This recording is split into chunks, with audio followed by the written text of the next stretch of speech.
नमस्कार दर्शक बंधु मुख्यमंत्री बड़ घोषणा 5 लाख लोक मिल मागणा घर एमान मिल मागणा घर तो सरकार आसु आसु एक्शन मोड्रे मोहन सरकार ओडिशार क्षमता को आसु आसु 100 दिन भितर सुभद्रा योजना लागू करने को निर्देश देवा सहित पीएम किसान निधि रे कृषकों को किस्ती टंका पठाई एवं 100 दिन भितर राज्य रे हजार हजार महिला 50,000 टंका पाइब बोली मुख्यमंत्री घोषणा करिसेंती।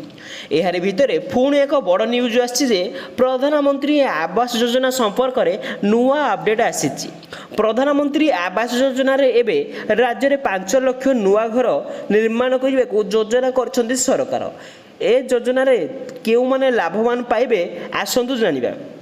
राज्य में भाजपा सरकार गठन पर दिल्ली रे गुरुत्वपूर्ण प्राक बजट अनुष्ठित होईछि। एही क्रम राज्य में विकास पई अनेक दाबी रखिछन्ति सरकार।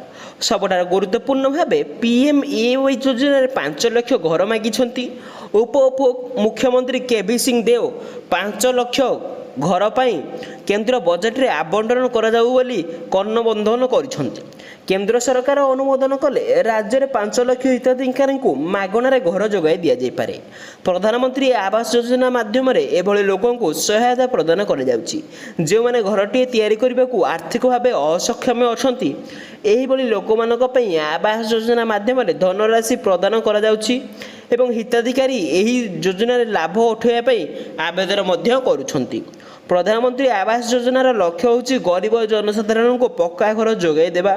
चाल छपर घर रहउतबा गरीब जनसाधारण को पक्का घर तैयारी करबा पई पैसा देबा।